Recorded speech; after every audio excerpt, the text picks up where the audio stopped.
भागवत भगवान की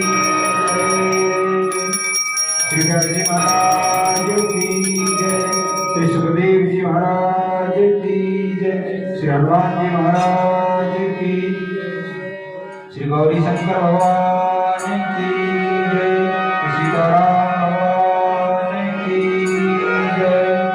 गौ माता की जय, धरती माता की जय, भारत माता की जय, अपने अपने माता पिता की जय, सद्गुरु भगवान की जय, ग्राम बस्ती की जय, सर्व संतन की जय, सर्व भक्तन की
वृंदावन बिहारी लाल की जय।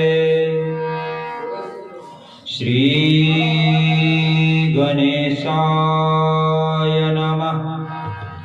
श्री सरस्वत्यै नमः।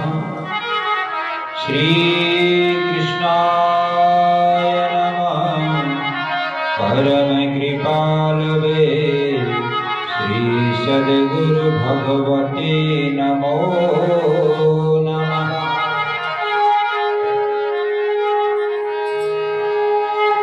गुरुर्ब्रह्मा गुरुर्विष्णु गुरुदेवो महेश्वरः। गुरुः साक्षात् परब्रह्म तस्मै श्री गुरवे नमः। कृष्णाय वासुदेवाय देवकी नंदनाय च नंदगोपकुमाराय गोविन्दाय नमो नमः। वसुदेवसुतं देवं कंसचाणूरमर्दनम् देवकी परमानन्दं कृष्णं वन्दे जगद्गुरुं। मूकं करोति वाचालं पङ्गुं लङ्घयते गिरिं। यत्कृपातमहं वन्दे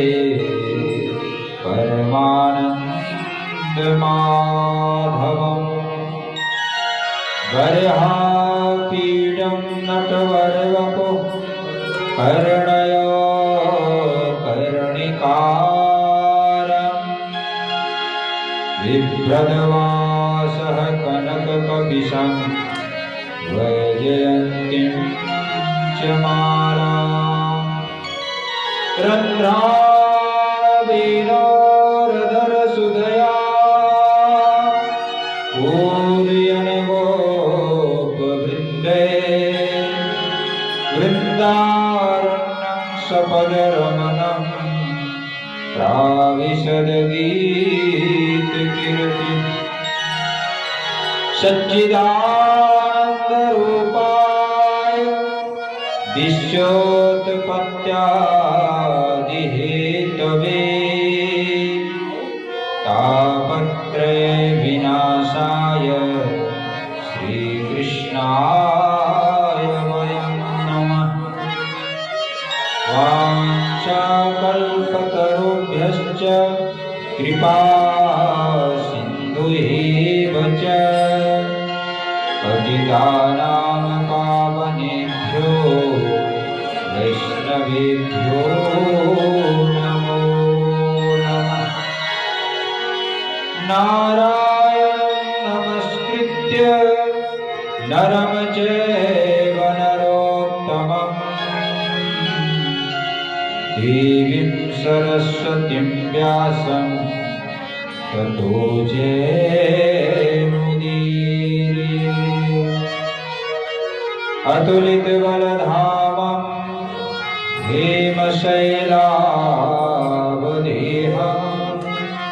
तनुजवनकृशानं ज्ञानिनामग्रगण्यं सकलगुणनिधानं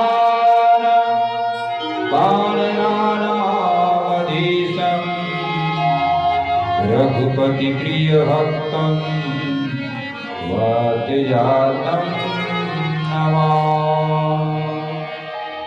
सर्वमङ्गलमाङ्गल्ये शिवे सर्वार्थसाधिके शरण्ये त्र्यम्बके गौरी नारायणी नमोस्तुते। भक्त भक्ति भगवंत गुरु चतुर्नाम बपुए तिनके पद वंदन किए नासहि विघ्न यति। जय जय श्री राधा जय जय नवल किशोर जय गोपी चित चोर प्रभु जय जय माखन चोर।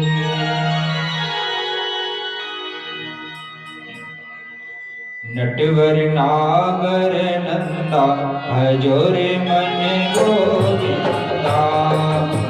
नटवर नागर नंदा भजोरे मन गोविंदा। नटवर नागर नंदा भजोरे मन गोविंदा।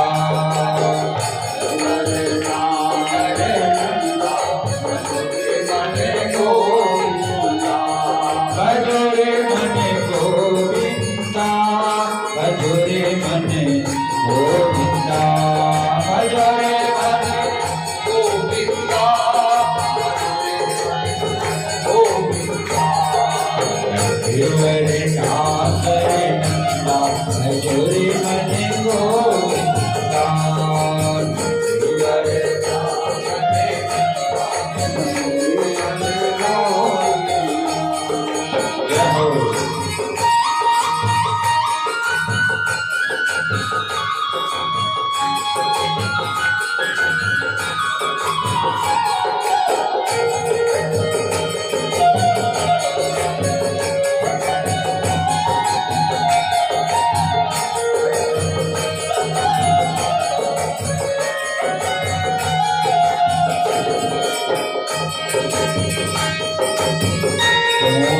नटवर तू ही नागर तू ही नटवर तू ही नटवर तू ही नागर।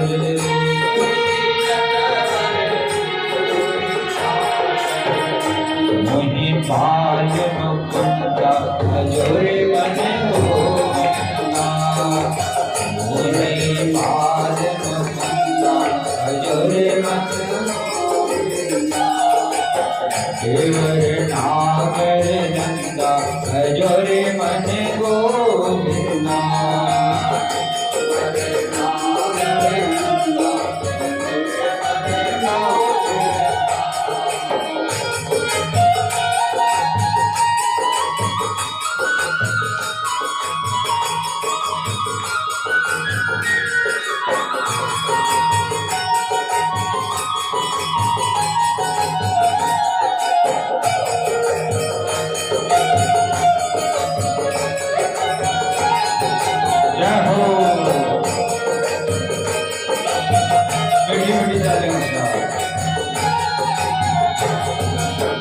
सब जीवन में कृष्ण बड़े हैं सब जीवन में कृष्ण बड़े सब जीवन में कृष्ण बड़े हैं जीवन में कृष्ण बड़े कृष्ण बड़े हैं कृष्ण बड़े हैं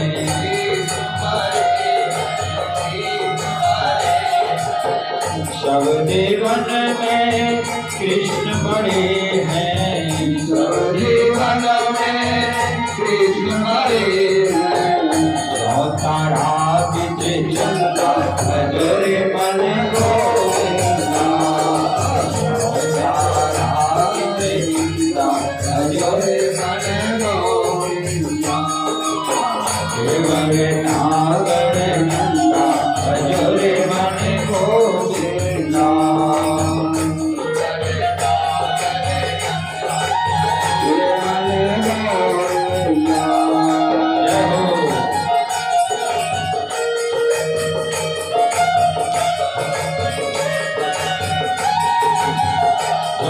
गाइए सब लोग प्रेम से आरती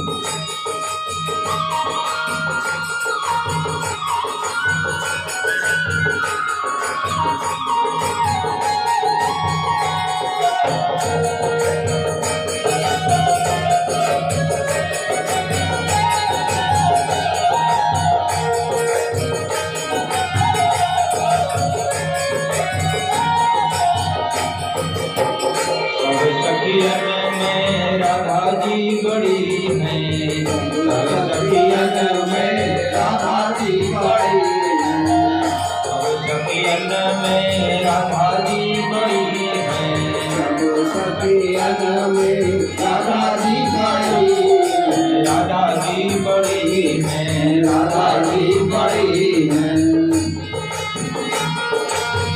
सब सखियन में राधा जी बड़ी है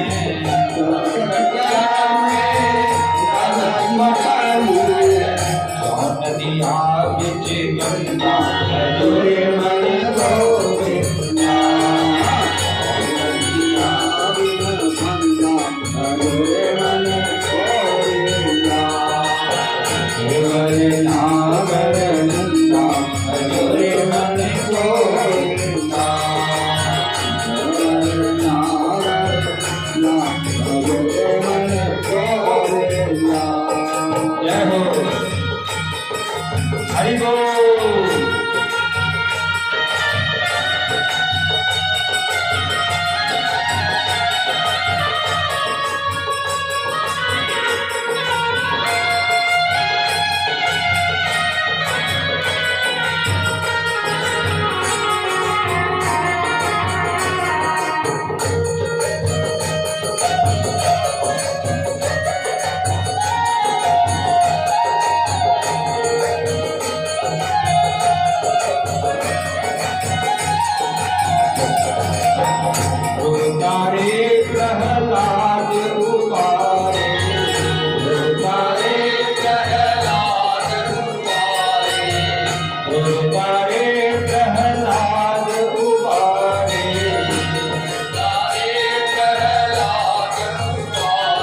जोरे मन गोविंदा नागर नंदा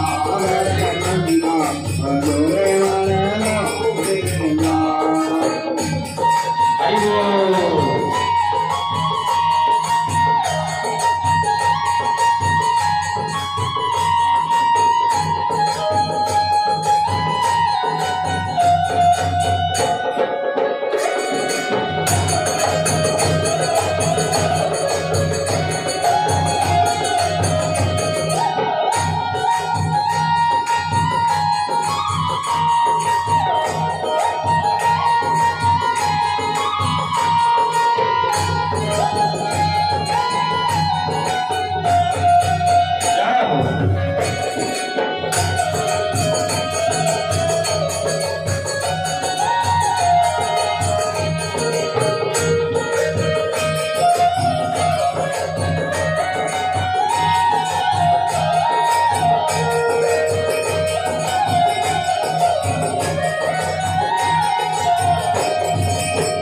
मीरा के प्रभु गिरधरनाथ मीरा के प्रभु गिरधरनाथ मीरा के प्रभु गिरधरनाथ मीरा के प्रभु गिरधरनाथ गिरधरनाथ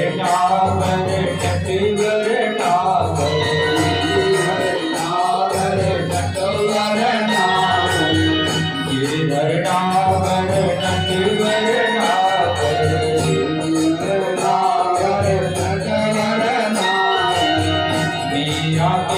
प्रभु गिरधरनाथ प्रभु गिरधरनाथ काट जम का पंता जोरे मन गोविंदा काट जम का पंता जोरे मन गोविंदा जोरे नागर नंदा जोरे मन गोविंदा जोरे नागर नंदा जोरे मन गोविंदा जोरे नागर नंदा जोरे मन गोविंदा जोरे नागर नंदा जोरे मन गोविंदा तुलसी भगवान की जय रानी की जय श्री राम की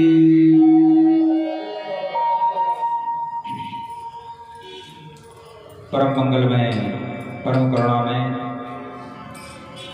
ऐतकी कृपालु दयालु अखिल ब्रह्मांड नायक गोलोक बिहारी श्री राधा माधव भगवान के चरणों में अनंत अनंत बार प्रणाम।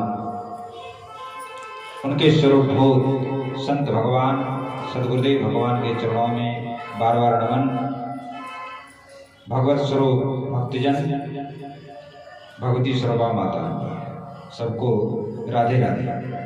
सब बोलिए राधे राधे राधे राधे।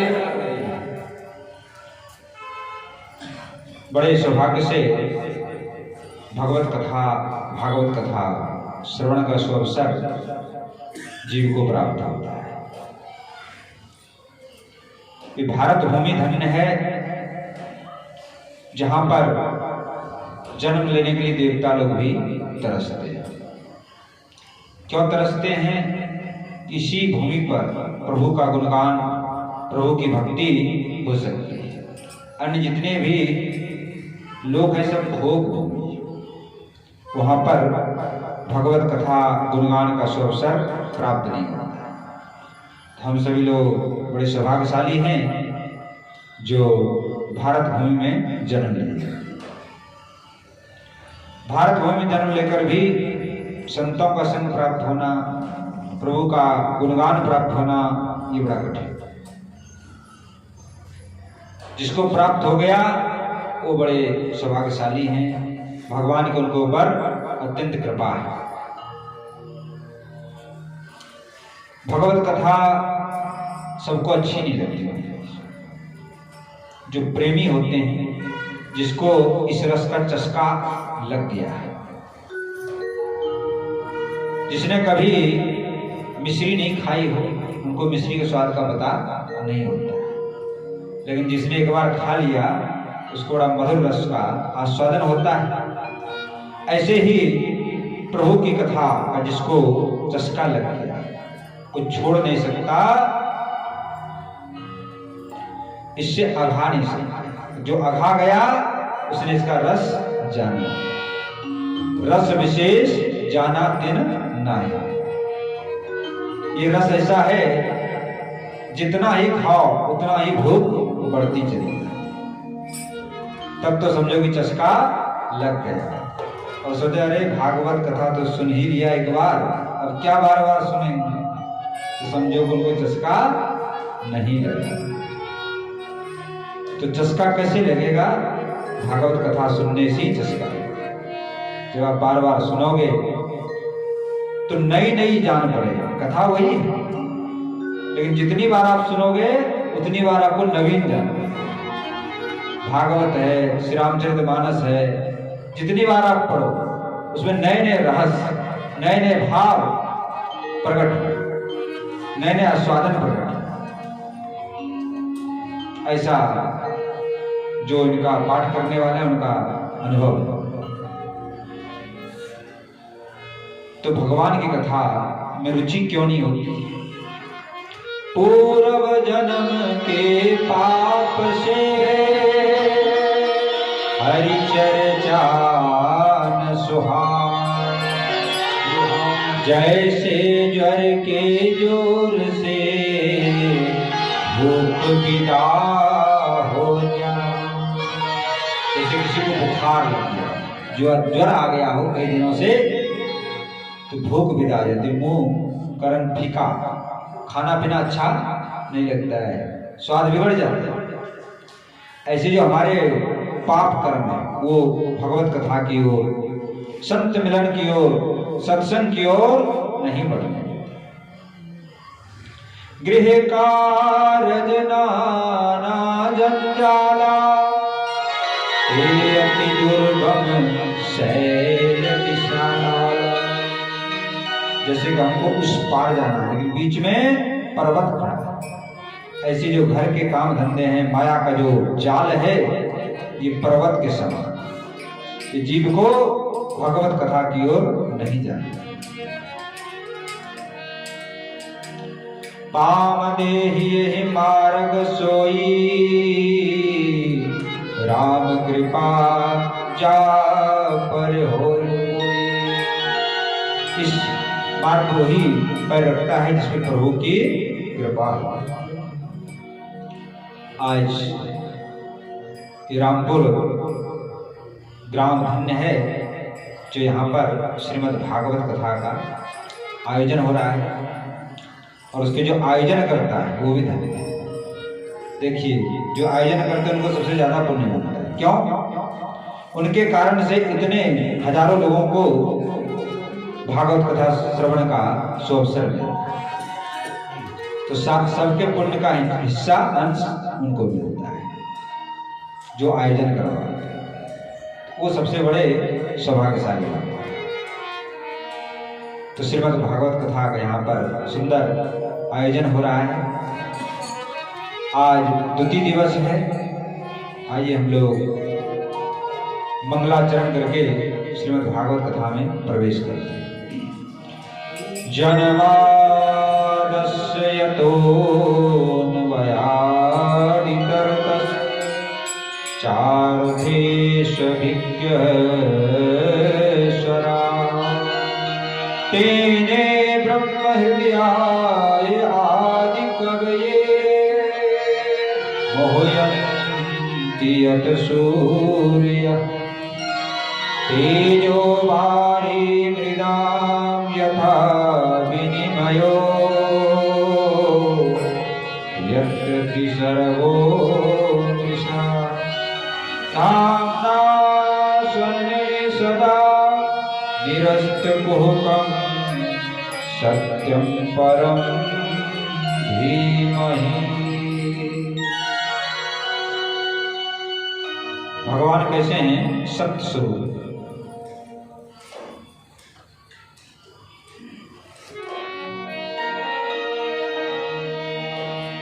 परब्रह्म परमात्मा का यहाँ पर सबसे पहले वंदना की गई, स्तुति की गई।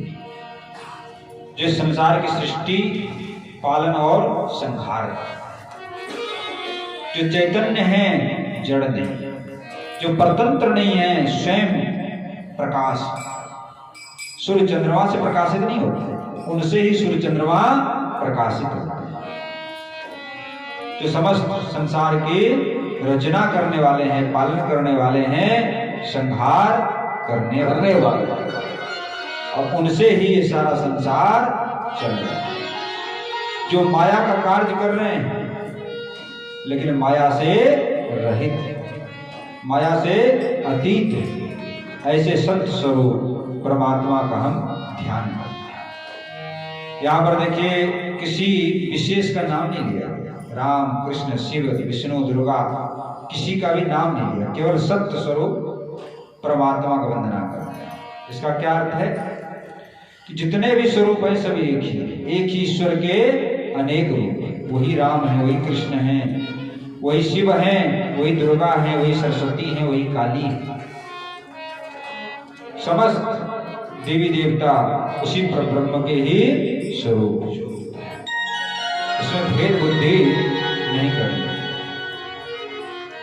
जैसे कि नाटक में एक कलाकार अनेक रूप धारण करके पात्र का अभिनय करता है, और जैसे राजा का पात्र होने का तो राजा जैसा मुकुट धारण कर लेता है, वस्त्र पहन लेता है, और यदि गरीब बनता है तो गरीब जैसा वस्त्र धारण कर लेता है।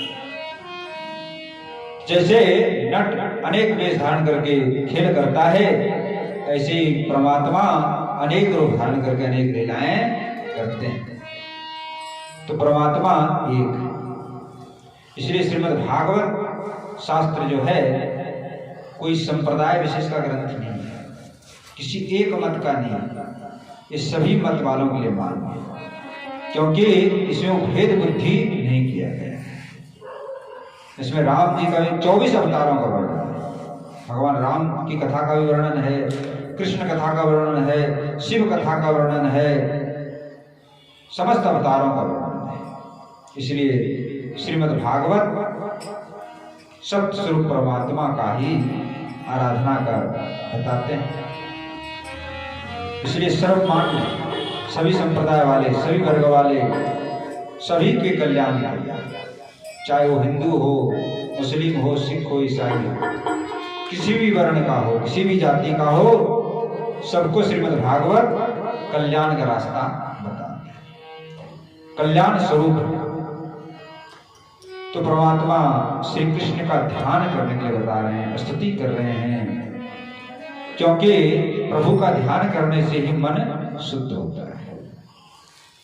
आप तीर्थ में जाते हैं, स्नान करते हैं, लेकिन उससे पाप नष्ट होता है। लेकिन प्रभु का ध्यान करने से, प्रभु का गुणगान करने से मन की शुद्धि होती है। स्नान से तन की शुद्धि होती है, और जो भागवत रूपी गंगा में स्नान करते हैं उनके तन मन दोनों की शुद्धि हो जाती है। और ये मन कैसे बिगड़ा है? संसार का चिंतन करने से, संसार के विषयों का चिंतन करने से मन बिगड़ गया है। तो मन कैसे सुधरेगा? प्रभु का ध्यान करने से, प्रभु का गुणानुवाद करने से, प्रभु का लीला श्रवण करने से मन पवित्र हो गया। देखिए, ये हमारे जो संसार अथवा कोई भी वस्तु जाने के रास्ते हैं, आंख, कान और ये मुंह, इसी से सारा चीज जाता है भीतर। यदि इससे आप भगवान का दर्शन करेंगे, भगवान के भक्तों का दर्शन करेंगे, तीर्थों का दर्शन करेंगे, तो आपका मन पवित्र होगा। और इससे यदि गंदी वस्तुओं का दर्शन करेंगे तो मन अपवित्र होगा। इसलिए मन को समझाएं कि इन वस्तुओं को मत देखो, देखना हो तो प्रभु का दर्शन करो, प्रभु के मंदिर का दर्शन करो, प्रभु के सुंदर मूर्ति का दर्शन करो, प्रभु के भक्तों का दर्शन करो। भगवान का नाम लेने से, भगवान का ध्यान करने से मनुष्य के अंदर एक शक्ति बढ़ती है, और शक्ति से असंभव को भी संभव किया जा सकता है। देखिए, पाप और पुण्य दो चीज हैं हमारे जीवन में। पाप का फल है दुख और पुण्य का फल है सुख। लेकिन ये फल तत्काल नहीं देते। जैसे कि हमने आम का वृक्ष बो दिया तो आज बोए कल फल नहीं मिलेगा, उसके लिए 5-10 वर्ष प्रतीक्षा करना। ऐसे ही पाप पुण्य का फल तत्काल नहीं। जो हम पूर्व में करके आए हैं अब मिल रहा है, और अब जो करेंगे वो आगे मिलेगा। लेकिन भगवान की कथा सुनने का फल, भगवान का नाम जपने का फल, भगवान का ध्यान करने का फल तत्काल मिलता है। तत्काल हमें शांति मिलती है, तन में शांति मिलती है। और भगवान कैसे हैं? आनंद स्वरूप है, शांति स्वरूप है, सुख स्वरूप है। तो जो प्रभु का ध्यान करते हैं, प्रभु का गुणगान करते हैं, प्रभु का दर्शन करते हैं, प्रभु का कथा का श्रवण करते हैं, कीर्तन करते हैं, वो भी महाराज सुख स्वरूप, शांति स्वरूप, आनंद स्वरूप बन जाते हैं। क्योंकि प्रभु सच्चित आनंद स्वरूप है। वहां पर आनंद ही आनंद है, सुख ही सुख है, शांति शांति है। इसलिए बार बार श्री कृष्ण कथा सुननी चाहिए, भागवत कथा सुननी चाहिए, राम कथा सुननी चाहिए। इसको सुनने से मन पवित्र होता है, तन पवित्र होता है, जीवन पवित्र होता है। जीवन में सुख शांति आनंद की बाढ़ है।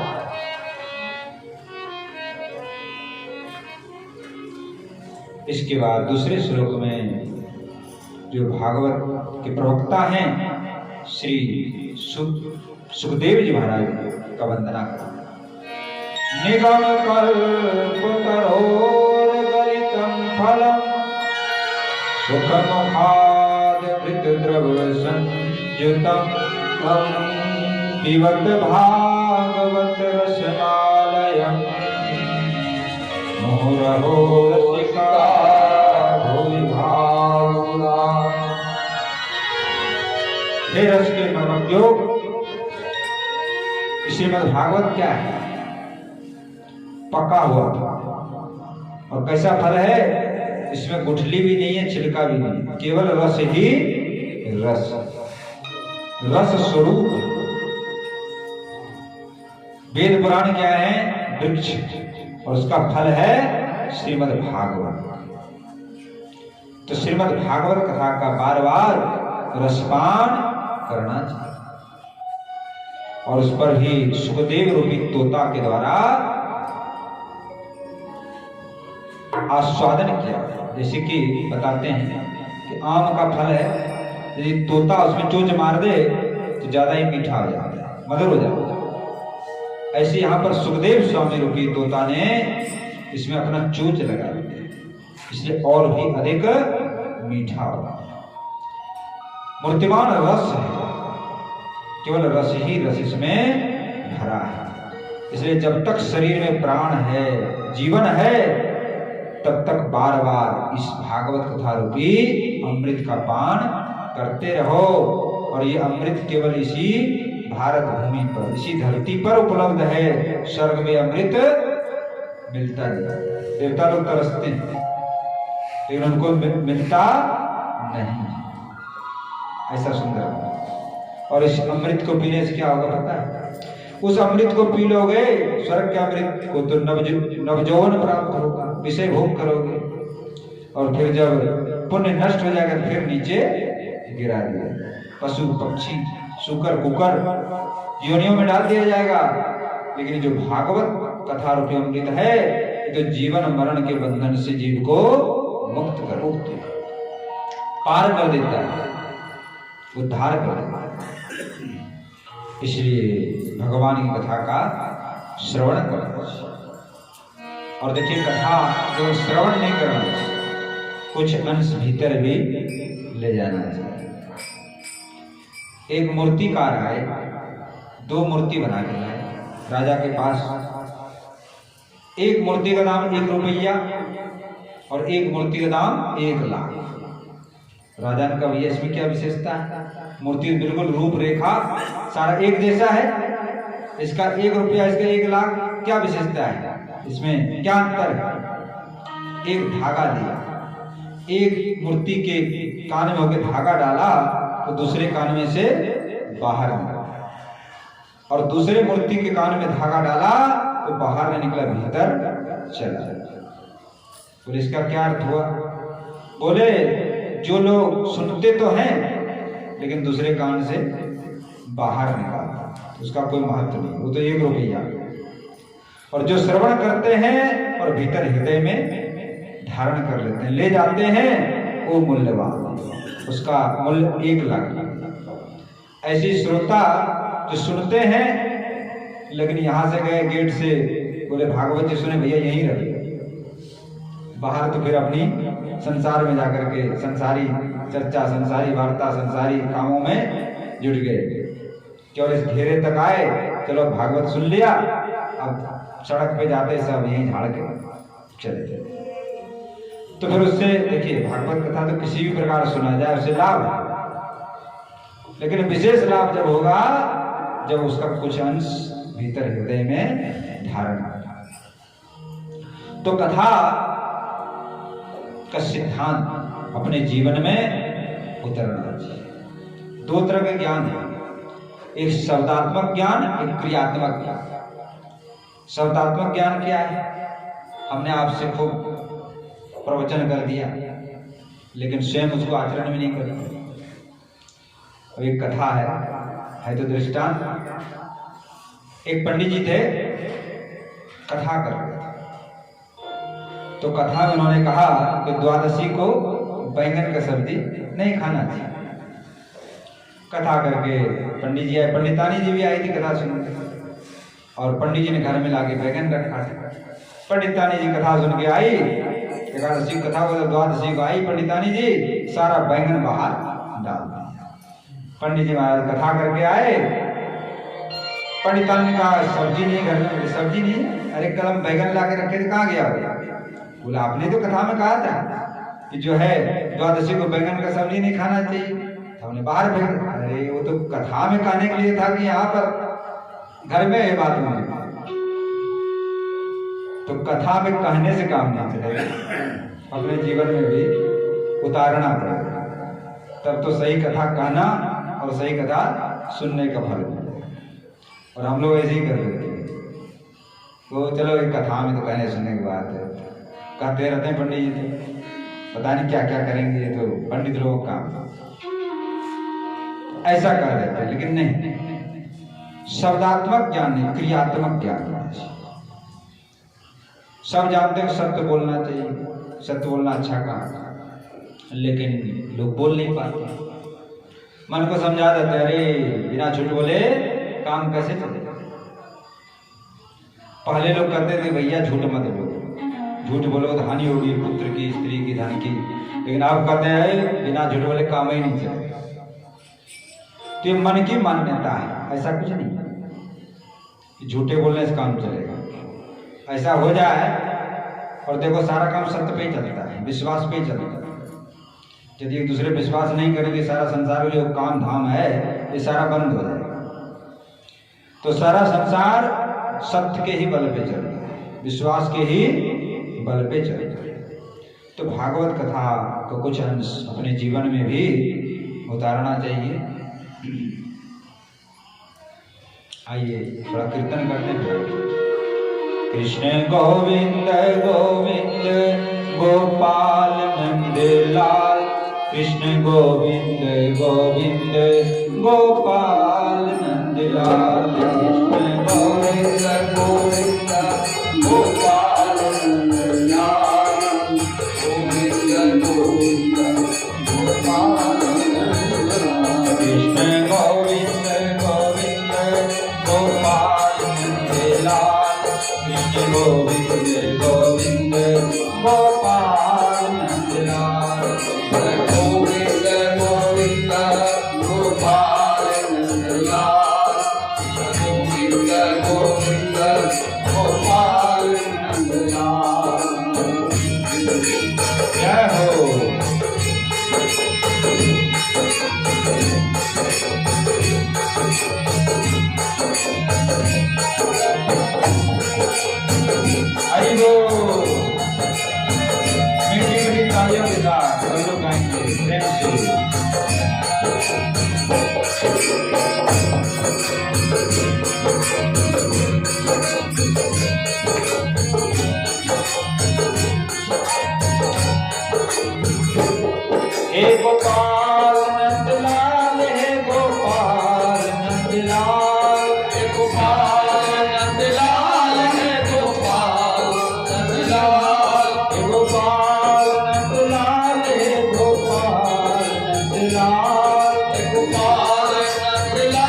नैमिषारण्य क्षेत्र में शौनक आदि ऋषियों ने भगवान के प्राप्ति की इच्छा से 1000 वर्षों में पूरा होने वाला एक यज्ञ का अनुष्ठान किया। प्रातः काल अग्निहोत्र करते हैं और मध्याह्न काल में कथा का श्रवण करते हैं। एक दिन सूत जी महाराज को व्यास आसन पर बिठाया, उनका पूजन किया और प्रश्न कर रहे हैं शौनक मुनि, किम श्रेयः शास्त्र सारः कह सवतार प्रयोजन किम कर्म केवतारश्च धर्मं शरणं गतः। प्रश्न करें। देखिए, जो संत महात्मा होते हैं वो जो भी प्रश्न करते हैं, उत्तर करते हैं, जो भी कार्य करते हैं वो जीव मात्र के कल्याण। तो सबसे पहला प्रश्न किया कि प्राणी मात्र का कल्याण कैसे हो, जीवों का कल्याण कैसे। दूसरा प्रश्न किया, शास्त्र बहुत अनेक 4 वेद, उसके भी अनेक उपवेद, अनेक शाखाएं हैं, प्रशाखाएं हैं, वेद हैं, पुराण हैं, 18 पुराण और उपपुराण भी है, उपनिषद 108, अनेक शास्त्र। और कलयुग में मनुष्य के पास समय कम है, इसलिए सब शास्त्रों का सार बताए। तीसरा प्रश्न कर रहे हैं, यदि भगवान सर्वसमर्थ हैं, जगदीश्वर है, तो अवतार क्यों लेते हैं? अरे वहीं से बैठे बैठे वैकुंठ से सुदर्शन चक्र छोड़ दे, राक्षसों का नाश हो जाए। लेकिन फिर यहाँ पर आकर के अवतार लेते हैं, बाल लीला करते हैं, विवाह लीला करते हैं, फिर जाकर के दुष्टों का दमन करते हैं। ऐसा क्यों करते हैं? और उनका जन्म कैसे होता है, क्यों होता है? चौथा प्रश्न किया, यदि अवतार ले तो कौन कौन सा अवतार लिया प्रभु ने, अवतार लेके कौन कौन सी लीलाएं की, वो सब बताया। पांचवा प्रश्न किया कि मनुष्य जीवन का लक्ष्य क्या है, मनुष्य जीवन प्राप्त करके क्या करना चाहिए। और छठा प्रश्न किया, भगवान धर्म की स्थापना करके, लीला संपन्न करके फिर कहाँ चले जाते हैं, और फिर धर्म किसके शरण में जाता है। शौनक मुनि कह रहे हैं, हे सूत जी महाराज, ये कलयुगी जीव अल्प बुद्धि के हैं, अल्प शक्ति है इनके अंदर, और साधन तो बड़ा सरल है। कलयुग में थोड़े समय भक्ति करने से जीव का कल्याण होगा, लेकिन जीव का दुर्भाग्य है कि सारा काम तो कर लेते हैं लेकिन प्रभु की भक्ति नहीं कर पाते, और सब कामों को फर्स्ट में रखते हैं और भक्ति को थर्ड में रखते हैं, जबकि भक्ति को ही फर्स्ट में रखते हैं।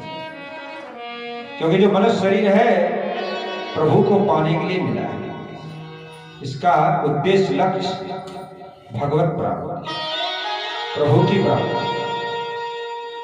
तो प्रभु प्राप्ति कैसे होगा? प्रातःकाल जल्दी जगने से।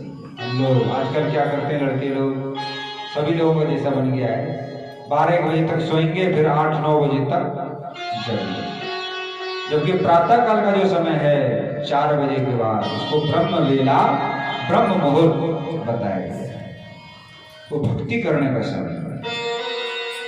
उस समय जो जग करके प्रभु का नाम लेते हैं, प्रभु का गुणगान करते हैं अथवा शारीरिक कृत्य करते हैं तो उनका शरीर स्वस्थ रहता है, मन स्वस्थ रहता है। तो प्रातः काल जगना चाहिए। एक कहावत है, जल्दी सोवे जल्दी जागे, ज्ञान ध्यान सुख संपत्ति पावे। तो जल्दी सोते हैं यानी कि रात्रि के प्रथम पहर, 4 पहर है रात्रि के। प्रथम पहर यानी 9 बजे, दूसरा पहर 12 बजे, तीसरा पहर 3 बजे और चौथा पहर 3 बजे के बाद। तो जो प्रथम पहर में सो जाते हैं यानी 9 बजे के बाद, और अंतिम पहर में यानी 3 बजे के बाद जग जाते हैं, ऐसे मनुष्य का ज्ञान ध्यान सुख संपत्ति को प्राप्त हो, उनकी आयु बढ़ जाए। इसलिए जल्दी ही सो जाना चाहिए और जल्दी जग जाना चाहिए।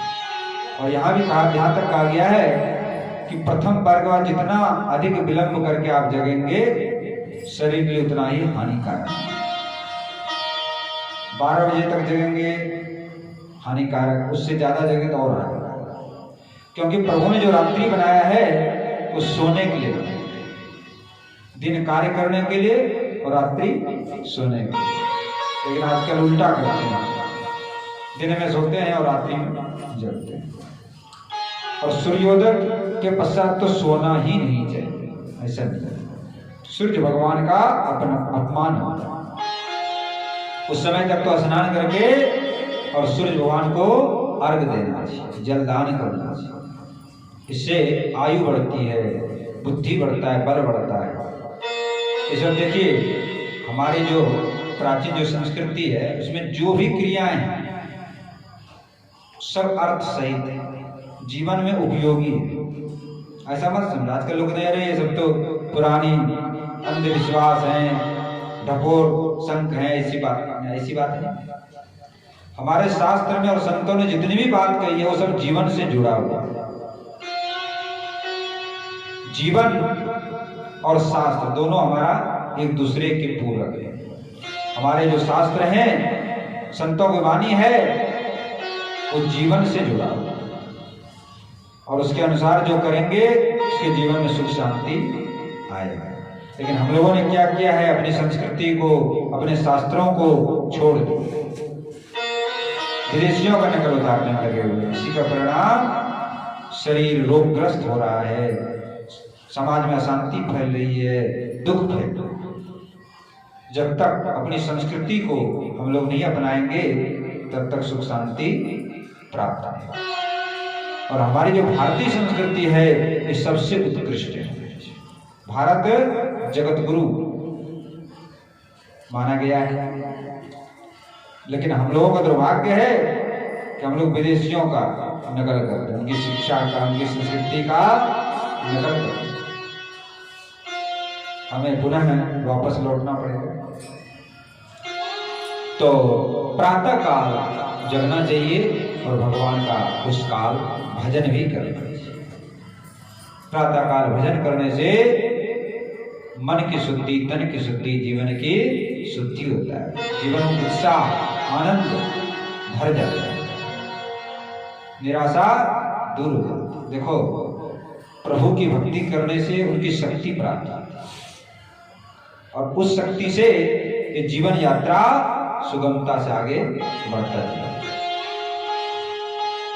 प्रभु भक्ति विफलता को प्रदान नहीं करती। हम लोग सोचते हैं भजन भक्ति तो बुढ़ापे का काम है, हम लोग सोचते हैं, लेकिन नहीं भैया, बुढ़ापे का काम नहीं है।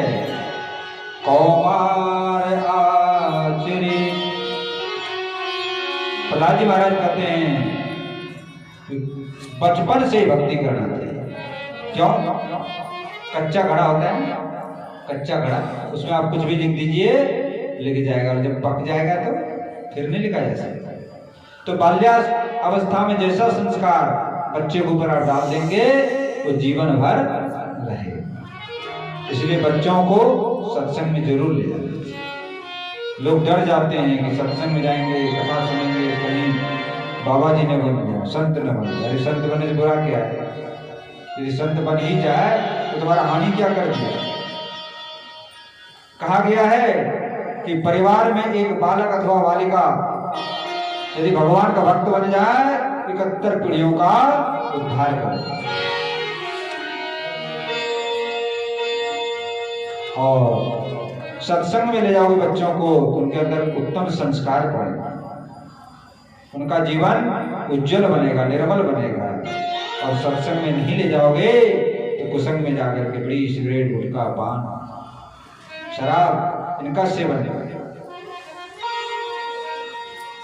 तो कुसंग से हानि और सत्संग से लाभ। गोस्वामी श्री तुलसीदास जी महाराज कहते हैं, हानि कुसंग सुसंगति लाहु, लोक बेदन आन उपाओ। कुसंग से हानि और सत्संग से लाभ होता है, लोक और वेद में दूसरा कोई उपाय नहीं। और जीवन बहुत थोड़ा है। दिन गवाई खाए के, रात गवाई सो, हीरा जन्म अनमोल था, कौड़ी बदले जाओ। दिन तो खाने और कमाने में बिता देते हैं, रात्रि सोने और स्त्री संग में व्यतीत कर देते हैं।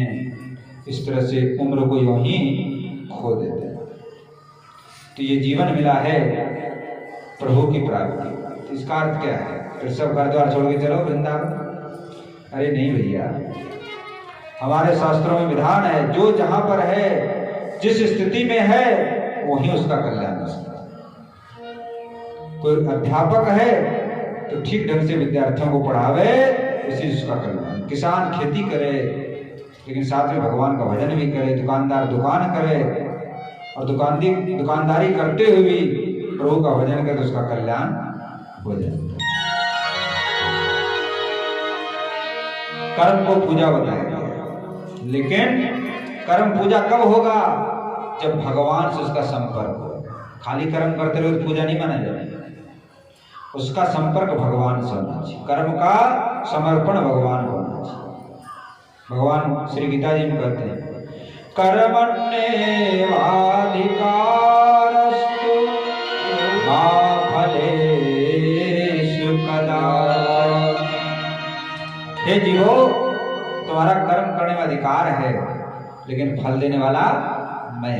इसलिए जो भी कर्म करो मुझको समर्पित कर दो तो तुम कर्म बंधन से मुक्त हो। लेकिन हम लोग क्या करते हैं? मेरा घर, मेरा दुकान, मेरा मकान, मेरी पत्नी, मेरे बाल, सब मेरा मेरा कहते कहते मर जाता और जाता साथ में कुछ भी नहीं, अकेला ही जाना पड़ेगा। सिकंदर चला था यूनान से, विश्व विजय करूंगा और अनेक देशों को लूटता, खसोटता, मारता, हत्या करता हुआ, सोना चांदी गहना लूटता हुआ भारत भूमि आ गया। लेकिन भारत भूमि पे आगे नहीं बढ़ सका, वहीं पर राजा पौलुस ने रोक दिया, वहीं से लौटना पड़ा, भीतर नहीं आ पाया। समाचार मिला उनकी मां अस्वस्थ, लौटने लगा, लेकिन वो भी पीछे में अस्वस्थ। अब तो जो है, उसके हकीम का नाम था लुकमान। तो लुकमान से कहा कि चाहे जितना अधिक पैसा लेना हो ले लो, लेकिन मेरी बीमारी को दूर करो। लुकमान ने खूब प्रयास किया, अनेक तरह का उपचार किया, अनेक तरह की दवाइयां दी, लेकिन महाराज नहीं हुआ। मरने लगा तो मरते समय कहा कि एक काम करना, जब मेरे को ले चलो कब्र में गाड़ने के लिए, तो दोनों हाथ बाहर निकाल। लोगों ने कहा ऐसा क्यों करें, क्या बात, ऐसा क्यों करवाना चाहते हैं? लोगों को शिक्षा मिलेगा कि सिकंदर ने इतना लूटपाट किया, इतना सोना चांदी गहना इकट्ठा किया, लेकिन खाली हाथ ही जा रहा है, साथ में कुछ लेकर के नहीं जा रहा। इकट्ठे घर जहां के घर सभी मुल्कों के मालिक थे। सिकंदर जब गया दुनिया से दोनों हाथ खाली थे। रावण विश्व विजयी बन गया और उसका विचार था कि हम सीढ़ी लगा दें स्वर्ग। जब रावण मरने लगा, कथा तो बहुत आ जाती बीच में, स्मृति में आ जाता है, सुनाई देते हैं। संक्षेप में सुनाएंगे, विस्तार करेंगे तो फिर। भगवान राम जब लंका के लिए सेतु का निर्माण हो रहा था तो रामेश्वर की स्थापना कर रहे थे। तो बोला आचार्य कौन बनेगा? बोले आचार्य रावण बनेगा, क्योंकि आचार्य विद्वानों में श्रेष्ठ हैं और शिव भक्तों में श्रेष्ठ हैं। सब लोग, बंदर लोग, सुग्रीव, अंगद, सब लोग बड़े आश्चर्य में पड़े, लक्ष्मण जी भी, कि प्रभु ये क्या कह रहे हैं? रावण तो हमारा परम शत्रु बैरी है और उसको आप आचार्य बनाना चाहते हैं? बोले हाँ, वही आचार्य की योग है। तो सूचना रावण के पास भेजा गया। रावण ने कहा ठीक है, मैं आचार्य पद स्वीकार करूंगा। लेकिन राम जी अकेले हैं। जब तक कोई यज्ञ कार्य गृहस्थ में, जब पति पत्नी दोनों साथ में नहीं रहते तब तक संपन्न नहीं होता। तो रावण अशोक वाटिका में गए और सीता जी से प्रार्थना किया कि कुछ काल के लिए आपको हम राम जी का दर्शन कराएंगे, लेकिन शर्त यह है कि जब तक मैं रखूंगा आप रहेंगे, फिर हम मेरे साथ पुनः वापस आना। तो सीता जी को रथ में बिठा करके समुद्र के इस पार आ गया और आकर के राम जी ने प्रणाम किया। इस समय आचार्य के, तो रावण कहने लगे कि यज्ञ में, अनुष्ठान में जिस चीज की कमी होती तो आचार्य का कर्तव्य है उसको पूर्ण करो। आप यज्ञ कर रहे हैं, भगवान शिव का जो है स्थापना कर रहे हैं, लेकिन बिना धर्मपत्नी कैसे कार्य होगा?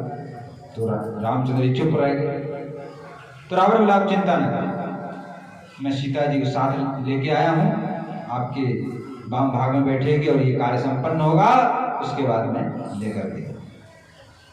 तो सीता जी को बिठाया गया और महाराज पूजन हुआ भगवान शंकर का विधि विधान, क्योंकि रावण तो अगाध पंडित थे। और पूजन के बाद सब कार्य संपन्न हो गया। तो भगवान राम का आप दक्षिणा स्वीकार करिए। तो रावण ने क्या दक्षिणा मांगा है? अंतिम समय प्रभु आप हमको, जब हमारा मरने का समय आ जाए तो आप हमको दर्शन दें, और आपका दर्शन करते करते करते मेरा प्राण छूटे, यही मैं आशीर्वाद, यही दक्षिणा के रूप में। तो वही हुआ महाराज। रावण समर भूमि पे गिर गए। तो भगवान राम ने लक्ष्मण जी को भेजा, जाओ आज एक संसार का बहुत बड़ा विद्वान, बहुत बड़ा पंडित आज इस संसार से विदा हो रहा है, तुम जाके शिक्षा करना। तो गए, लेकिन लक्ष्मण जी सिरहाने में जाके खड़े हो। तो रावण ने कहा तुम शिक्षा प्राप्त करने के योग्य नहीं हो, क्योंकि शिक्षा प्राप्त करने के लिए छोटा बनना पड़ता है, चरणों में खड़ा होना। लक्ष्मण जी लौट के चले आए, स्वयं भगवान राम गए और जाके चरणों में खड़े हुए हाथ जोड़। तो रावण कहने लगे वास्तव में राम जी आप ही शिक्षा प्राप्त करने योग्य। तो रावण ने कहा अशुभ काम में विलंब करना चाहिए और शुभ काम में विलंब नहीं करना। मैं सोचता था कि स्वर्ग पे सीढ़ी लगा दूं, लेकिन कभी लगाया नहीं, सोचता ही रह गया और बुरे काम सब कर।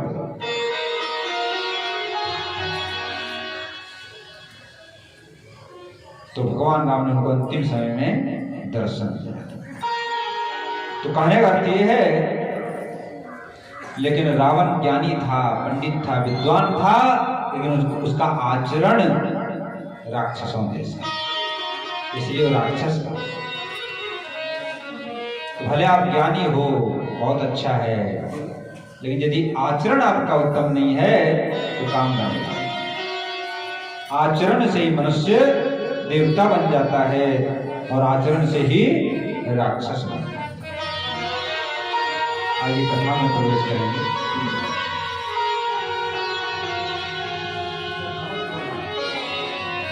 सूत जी महाराज कहने लगे, सौनक जी महाराज ने पूछा कि भागवत जी की रचना किसने किन्होंने किया, कहाँ किया, क्यों? इस प्रश्न का उत्तर दे रहे हैं सूत जी महाराज। एक समय की बात है, श्री व्यास जी महाराज सरस्वती नदी के किनारे विराजमान थे। उनको आगे भविष्य उन्होंने देखा, क्योंकि त्रिकालदर्शी भूत भविष्य वर्तमान तीनों को जानते हैं। आगे उन्होंने देखा कि कलयुग आने वाला है, द्वापर का अंत होने वाला है, कलयुग आने वाला है। तो कलयुग में जीवों की बुद्धि मंद हो जाएगी, भाग्य मंद हो जाएगा, इसलिए वेदों को नहीं पढ़ पाएगा। एक वेद के 4 भाग, पहले द्वापर का अंत तक एक ही वेद, 4 वेद बना दिए और वेदों के भी अनेक शाखाएं। लेकिन उन्होंने विचार किया वेद भी जटिल होगा, सब लोग नहीं समझ पाएंगे, तो महाभारत की रचना की। पंचम वेद माना जाता है। महाभारत में वेदों का ही विस्तार कथाओं के माध्यम से समझाया गया है। फिर भी उनको संतोष नहीं हुआ, 17 पुराणों की रचना की, लेकिन फिर भी मन प्रसन्न नहीं। उसी समय श्री नारद जी पधारते, क्योंकि नारद जी भगवान के मन के अवतार है। तो जहां भी कोई भगवान की लीला करनी होती है तो नारद जी को पता लग जाता है, नारद जी वहां पर पहुंच जाते। श्रीमन नारायण नारायण नारायण, श्रीमन नारायण नारायण नारायण, श्रीमन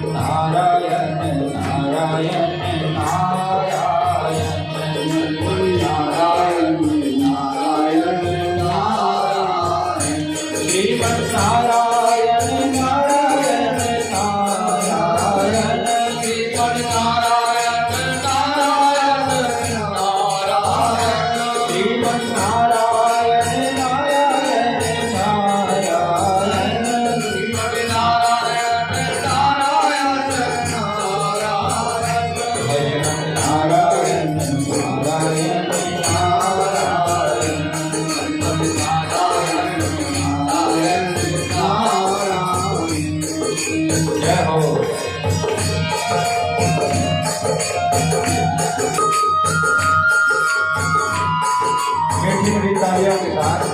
भगवान का भाव से दान है।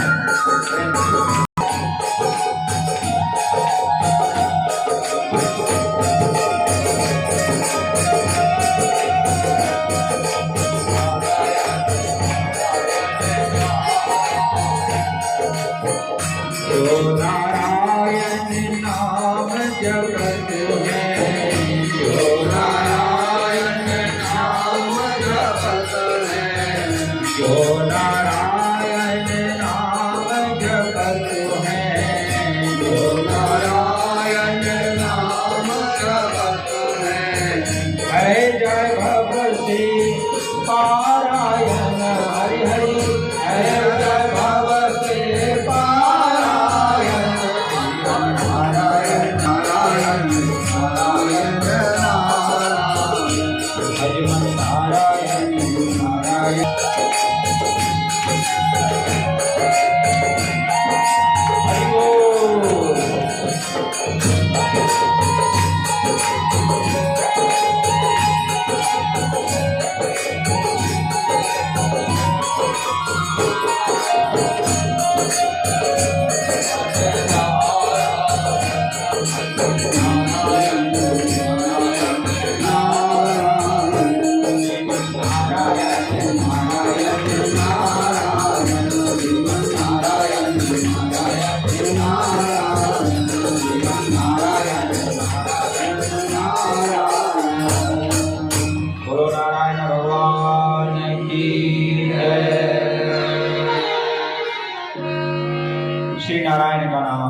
उच्चारण करते हुए, बिना का सुंदर तान छेड़ते हुए श्री नारद जी महाराज प्रकट हो गए।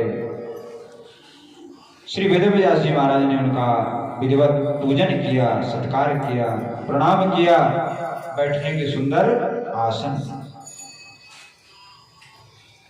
नारद जी कहने लगे, व्यास जी आप धन्य हैं, क्योंकि आपने 4 वेद की रचना की, महाभारत की रचना की, 17 पुराण की रचना। आप हमेशा जीवों के कल्याण में ही लगे रहते, आप हमेशा जीवों के कल्याण के विषय में ही सोचते रहते। लेकिन इस समय आपका चित्त कुछ खिन्न सा दिखाई दे रहा है, आप दुखी से जान पड़ते हैं। व्यास जी महाराज कहने लगे कि देवर्षि, आपने जो कुछ कहा सब ठीक है, लेकिन मेरा हृदय संतुष्ट नहीं। पता नहीं क्या कारण है। आप तो सब कुछ जानते हैं, क्योंकि आप भगवान के परम भक्त हैं। तो किस कारण से ऐसा हो रहा है, कृपा करके आप बताएं। नारद जी कहने लगे, व्यास जी देखिए, आपने शास्त्रों की रचना तो की, लेकिन उसमें ज्ञान मार्ग की खूब चर्चा की, कर्मकांड की चर्चा की, व्रतों की महिमा, तीर्थों की महिमा, अनेक राजनीति की महिमा, समाज नीति की महिमा, सब बखान किया, लेकिन भगवान की लीलाओं का कीर्तन विस्तार से नहीं किया। इसीलिए आपके मन में असंतोष, इसलिए आप भगवान की कथा यानी श्रीमद् भागवत की रचना करिए, जिसमें शुरू से अंत तक, प्रारंभ से लेकर अंत तक केवल भगवान की ही चर्चा, भगवान के सुंदर गुणानुवाद की चर्चा, ऐसे सुंदर भागवत की रचना। तो नारद जी कहने लगे, देखो भगवान की भक्ति कितनी महिमा है। अपनी पूर्व जन्म की कथा सुनी कि पहले जन्म में मैं एक दासी का पुत्र था, और हमारी जो माँ थी उनका भगवान की भक्ति में रुचि थी। कोई भी साधु संत महात्मा आते तो उनका सत्कार करते, उनको प्रणाम करती, सत्संग कथा सुनती थी, और एक ब्राह्मण देव के यहाँ सेविका का काम करती थी। एक बार उस ब्राह्मण देव के यहाँ संतों का एक मंडली आया। ब्राह्मण देव ने बड़ा सत्कार किया उनका, और रहने के लिए सुंदर स्थान दिया, भोजन की व्यवस्था कर दिया। संत लोग सुंदर सुंदर प्रातः काल जगते हैं, और जग करके पहले स्वयं स्नान करते हैं, फिर अपने भगवान को स्नान कराते हैं, लड्डू गोपाल जी को स्नान कराते हैं, उनका श्रृंगार करते हैं, सुंदर सुंदर भोजन बनाते हैं, प्रभु को भोग लगाते हैं, और मध्याह्न काल में सत्संग कथा कीर्तन का आयोजन होता है। तो माँ ने कहा अपने 5 वर्ष के छोटे से बच्चे से, देखो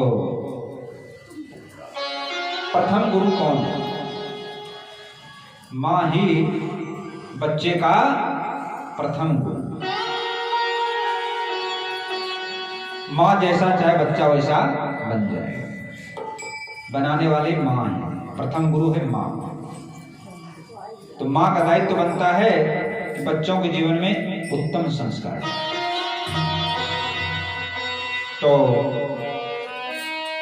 जो दासी पुत्री पूर्व जन्म में जो नारद जी हैं, उनकी मां का बेटा तुम संतों के पास बैठा सत्संग सुना कर। तो 5 वर्ष का बालक स्वयं नारद जी ने अपनी कथा सुनाई। मैं चंचल नहीं था, जितेंद्रिय था, खेल कूद से दूर रहता था, शांति से संतों के पास बैठता था, और ठाकुर जी जब श्रृंगार करते तो मैं बड़ा प्रेम से दर्शन करता था। कथा कीर्तन सुनकर आनंद में झूमने लगता। तो माँ ने कहा कि बेटा एक काम और क्या करो? बोले माँ क्या करूं? संतों का जूठा प्रसाद खा लिया, उच्छिष्ट प्रसाद।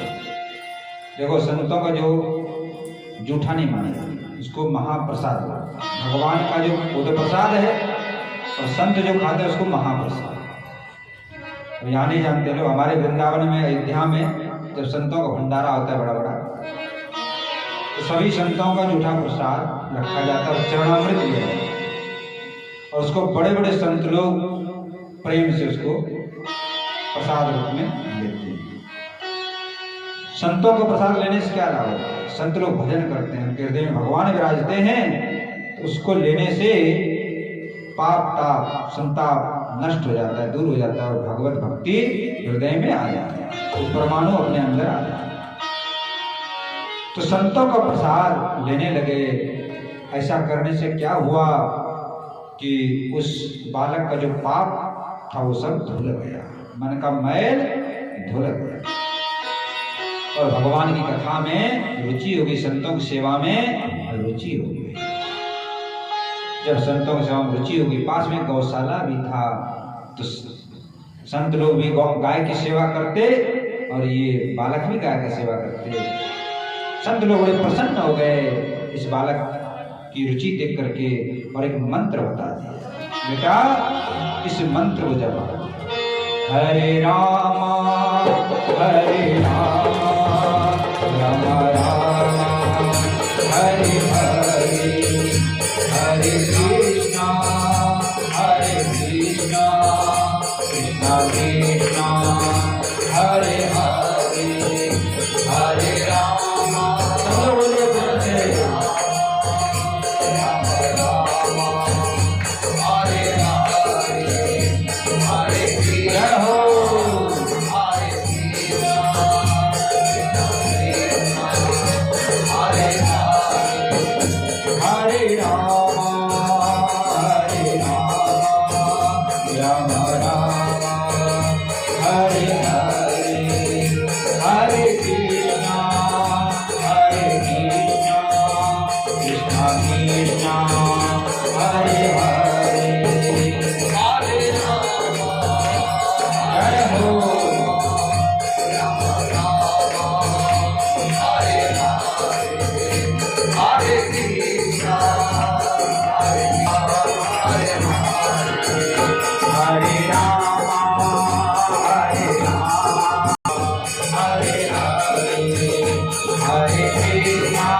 कभी नाचता था, कभी गाता था।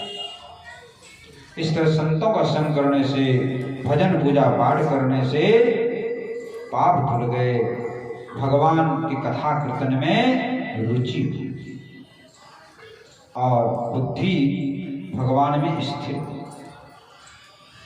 एक कीर्तन और सिखाया, बेटा भगवान का ध्यान बताया कि बाल कृष्ण वृंदावन में जाते हैं, गाय चराते, छोटे से गोपाल हैं, छोटे छोटे गाय हैं, साथ में छोटे छोटे ग्वाल बाल हैं और गाय को चराते हैं, बंसी बजाते हैं। इस रूप का ध्यान करो और एक छोटा सा भजन सिखा दिया, इसको गाया करो।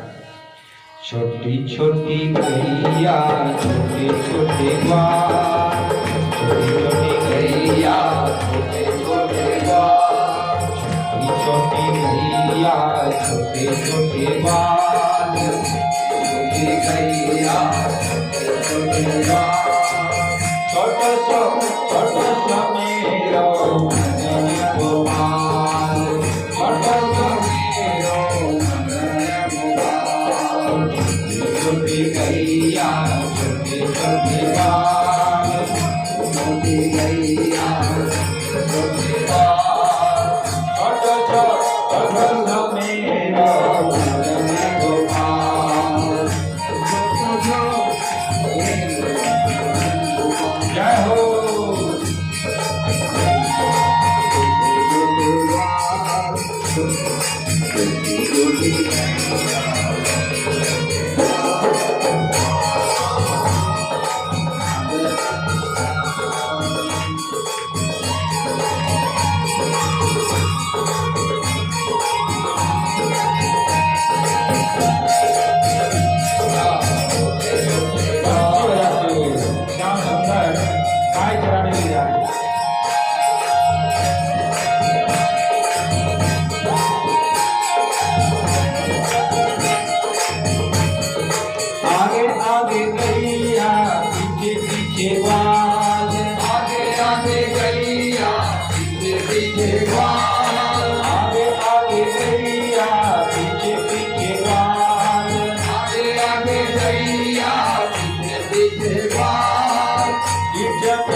Hare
सखिया मधुबन बार, छोटी छोटी सखिया मधुबन बार, रास रचाए मेरो मदन कुमार, रास रचाए मेरो मदन कुमार, रास रचाए मेरो मदन कुमार, रास रचाए मेरो मदन कुमार। छोटी छोटी मैया छोटे बतिया, छोटी छोटी मैया छोटे बतिया, छोटो सो मेरो मदन कुमार, छोटो सो मेरो मदन कुमार। छोटी छोटी मैया छोटे बतिया, छोटी छोटी मैया छोटे बतिया, मदन मेरो मदन कुमार, छोटो सो मेरो मदन कुमार, छोटो सो मेरो मदन कुमार। श्री राधे।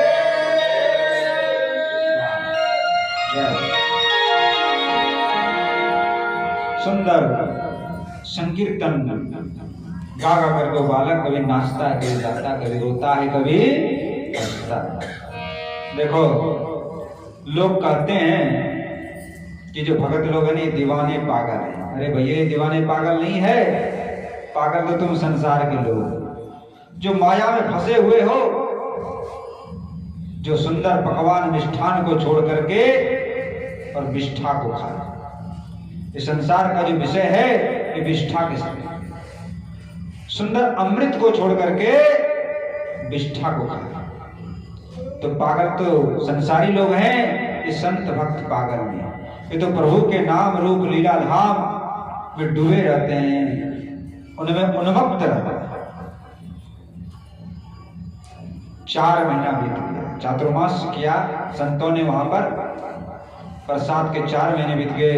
संतों का भैया अब तो दूसरे जगह जाना, क्योंकि संत लोग रमता जोगी बहता पार। संत लोग भ्रमण क्यों करते हैं? जीवों के कल्याण। अब तो कम हो गया, पहले संतों का मंडली जमात चलती। एक गांव में गए, वहां पर 1-2 महीना कथा सत्संग कीर्तन का आयोजन हुआ, फिर दूसरे गांव में गए, फिर तीसरे गांव में गए, फिर चौथे गांव में गए, ऐसे करके भ्रमण करते। उनका उद्देश्य था कि भक्ति का प्रचार हो और भक्ति से जीवों में सुख शांति की प्राप्ति होती है। संत लोग जाने लगे तो बालक, 5 वर्ष का बालक, जो नारद जी पूर्व जन्म में दासी पुत्र हैं, आंखों से झरझर आंसू रोने लगे कि हम भी आपके साथी थे। देखो, दुष्टों का मिलना दुखदाई है और संतों का बिछुड़ना दुखदाई। मिलत एक दारुण दुख देहि, बिछुड़त एक प्राण हर लेहि। जो दुष्ट पुरुष होते हैं, बिच्छू होता है, सांप होता है, वो मिलते ही कष्ट देता है। दुष्ट जो होते हैं मिलते ही कष्ट देता है, लेकिन संत सज्जन प्रेमी भगवान के भक्त होते हैं, वो जब बिछोड़ने लगते हैं महाराज तो बड़ा दुखदायी है। तो संत लोग बिछोड़ने लगे तो रोने लगे, हम भी आपके साथ ही जाएंगे। लेकिन संतों ने कहा, बेटा तुम अपनी माँ के एकमात्र पुत्र हो, तुम्हारे पिता हैं नहीं, तुम्हारी माँ तेरे सहारे से जीती है, तुम चले जाओगे तुम्हारी माँ कैसे जिएगी? इसलिए बेटा तुम तो माँ के पास रहो, और जो तुमको हमने भक्ति भजन कीर्तन बताया है उसके अनुसार कीर्तन करो, भगवान का नाम जपो, भगवान का ध्यान करो। संत लोग चले गए और इधर वो 5 वर्ष का बालक इस तरह से करने लगा। लेकिन विधि का बड़ा अद्भुत विधान है। एक दिन उनकी माँ गाय धोने के लिए गौशाला में जा रही थी, अंधेरे में एक सांप ने उसको खा लिया, बेचारी मर गई। लेकिन इस बालक को शोक नहीं, क्योंकि ज्ञान उत्पन्न हो चुका था संतों संग से, इस संसार में जब तक जिसका जीवन है तब तक रहेगा, अंत में तो जाना ही पड़ेगा। तो ब्राह्मण देव की सहायता से अंत्येष्टि संस्कार कराया और फिर वहां से निकल गया।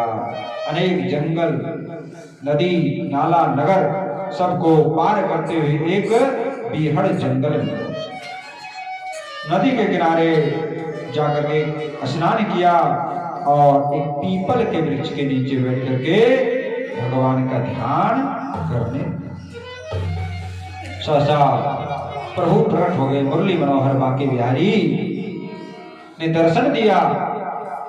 दर्शन प्राप्त करते ही विह्वल हो गए, आंखों से अश्रु की धारा बहने लगी, शरीर की सुधबोध नहीं। लेकिन कुछ काल के बाद वो मूर्ति अंतर ध्यान, जैसे जल में से मछली को निकल दिया जाए तो तड़पने लगती है, छटपटाने लगती है, यही हाल उस बालक का हो गया। हे प्रभु, फिर से दर्शन दो। फिर से ध्यान लगाने का प्रयास किया, लेकिन प्रभु ने ध्यान दर्शन नहीं दिया। तो बड़े व्याकुल हो गए और व्याकुल होकर कहने लगे, चित्त चोरण चित्त चुराया मेरा, हरे कृष्ण गया फिर भाग कहाँ। ब्रज मंडल के जुगराज मिया, सुख का सब साध सवार। अब और सुहाता कुछ भी नहीं, जब लाग गई तो अब लाज कहाँ। दुखिया पर हाय दया करके, बदलात कोई ब्रज आज कहाँ। हे प्रभु, हे दीनबंधु, हे करुणा सिंधु, हे मुरली मनोहर, हे श्याम सुंदर, हे घनश्याम, दर्शन दर्शन दो घनश्याम नाथ, मेरी अखियां प्यासी। लेकिन आकाशवाणी हुई, इस जन्म में तुमको मेरा दर्शन नहीं होगा, क्योंकि अभी तुम्हारी जो विकार हैं, वासनाएं हैं, संपूर्ण रूप से छूटा। इस शरीर को त्याग करके और तुम अगले जब ब्रह्मा जी सृष्टि करेंगे, तब तुम ब्रह्मा जी के पुत्र के रूप में प्रकट होगे, नारद के रूप में प्रकट होगे, फिर मेरा दर्शन प्राप्त। तो ही नारद जी कह रहे हैं, हे व्यास जी, संतों की कृपा से मैं आज जो दासी पुत्र था पहले जन्म में, आज नारद के रूप में आपके सामने खड़ा। ये संतों की कृपा। देखिए, जो सच्चे संत होते हैं वो संसार की धन संपत्ति माया नहीं देते, कारण माया में तो फंसा पहले से है और ज्यादा फंस जाएगा। तो सच्चे संत संसार से वैराग्य कराते हैं। भले रहो संसार में, लेकिन संसार में आसक्ति नहीं है। संत संसार की वासनाओं का नाश करता है।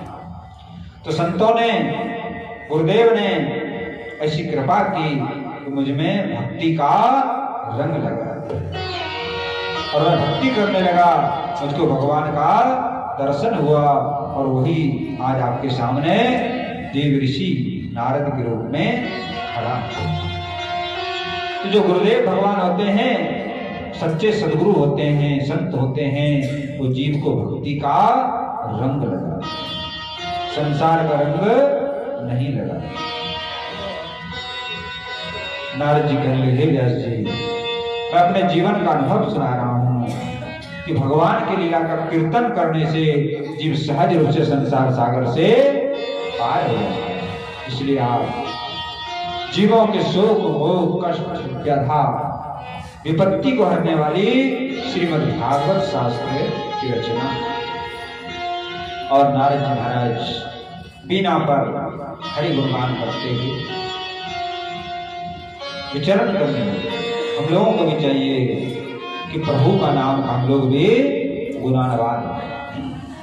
रे मन प्रति श्वास पुकार यही, जय राम हरे घनश्याम हरे। रे मन प्रति श्वास पुकार यही, जय राम हरे घनश्याम हरे। प्रतिसाद तुम्हारे जय राम हरे धन श्याम हरे धन भाव बाकी पतवार यही जय राम हरे धन श्याम हरे धन भाव बाकी पतवार यही जय राम हरे धन श्याम हरे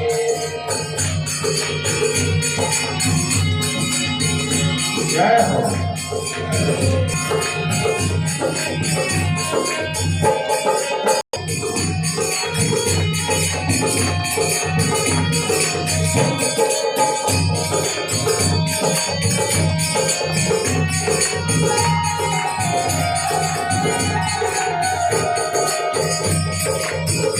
ध्रुव को ध्रुव पद दातार यही प्रहलाद गले का हार यही ध्रुव को ध्रुव पद दातार यही प्रहलाद गले का हार यही ध्रुव को ध्रुव पद दातार यही प्रहलाद गले का हार यही ध्रुव को ध्रुव पद दातार यही प्रहलाद गले का हार यही नानक बीना का तार यही जय राम हरे धन श्याम हरे नाम जय राम हरे धन श्याम जय हो कवि हरे हरि जय राम हरे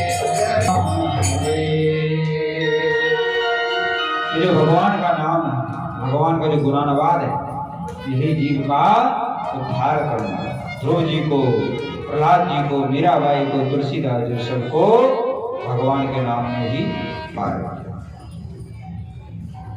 इस तरह से सुंदर पूर्व जन्म की कथा सुनाई।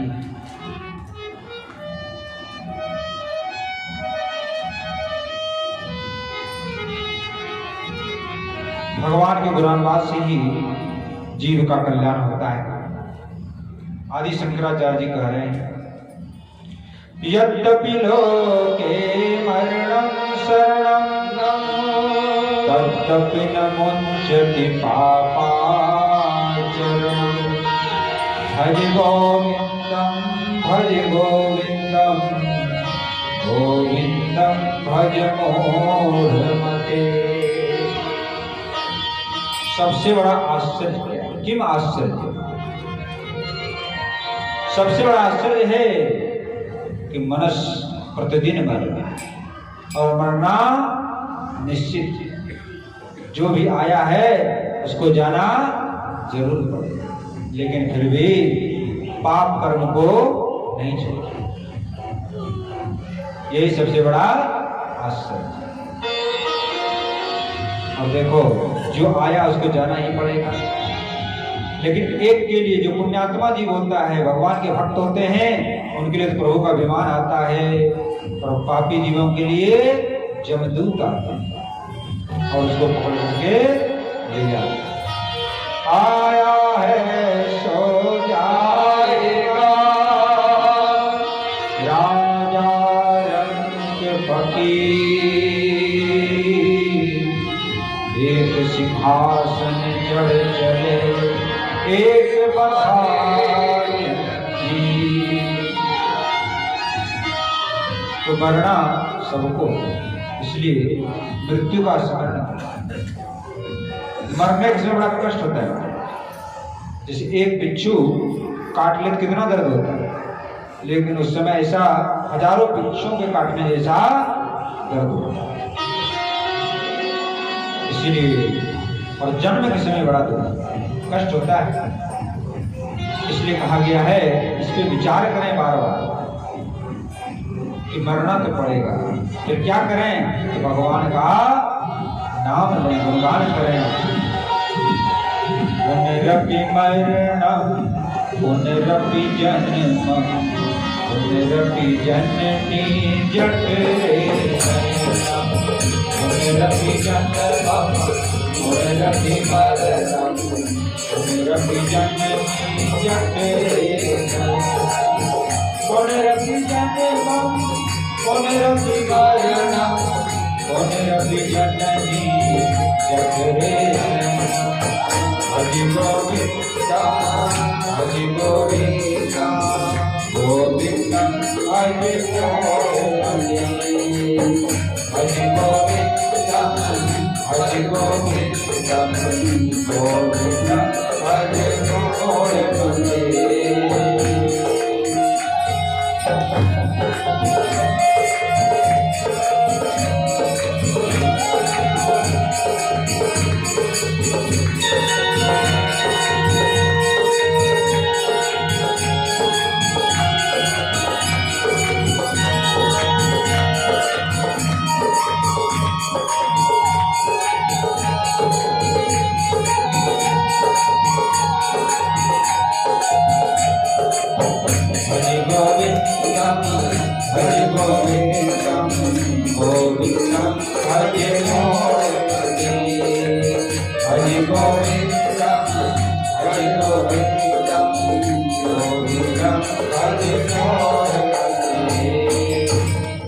पुनरपि जन्मम पुनरपि मरणम पुनरपि जननी जठरे से।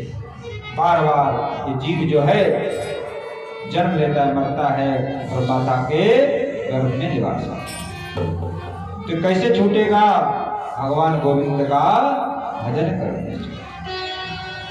और देखो ये भजन सब जगह हो सकता है, घर में भी रह कर हो सकता है और संत बनकर भी हो सकता है। तो चाहे घर में रहो या घर छोड़ दो, मुख्य बात है अपने हृदय का परिवर्तन, हृदय में साधुओं का गुण धारण करना। दाढ़ी हमारे जैसे दाढ़ी बढ़ा लो, सफेद लाल कपड़ा पहन लो और काम करो गलत, तो संत नहीं माने जाओगे। पहले तुम पजामा पैंट पहने हो कोई बात नहीं, लेकिन आपका हृदय निर्मल है, मन निर्मल है, भगवान की भक्ति में लगाए तो आप घर में ही संत। तो संतों की पहचान बाहरी कपड़ों से, बाहरी वेशभूषा से नहीं होता, वो तो हृदय से। भगवान क्या कहते हैं? निर्मल मन जन सो मोहि पावा, मोहि कपट छल शीघ्र भावा। भगवान तो निर्मल मन से। और देखो अधिकतर भक्त गृहस्थ में होते, नाम गिनाते हैं, गोरा कुमार, नामदेव, एकनाथ जी, कबीरदास जी, रविदास जी, अनेक भक्त, अधिकतर भक्त तो गृहस्थ हैं। तो गृहस्थ व्यक्ति से कोई फर्क नहीं, मुख्य है भगवान की भक्ति और जो संतों का गुण है, उत्तम गुण है, भगवान के भक्तों का जो गुण है उसको जीवन में होता है।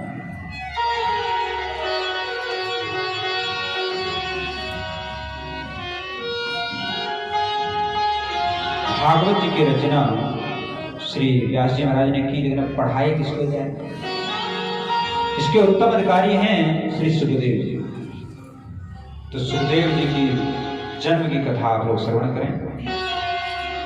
बोलो श्री सुखदेव जी महाराज की।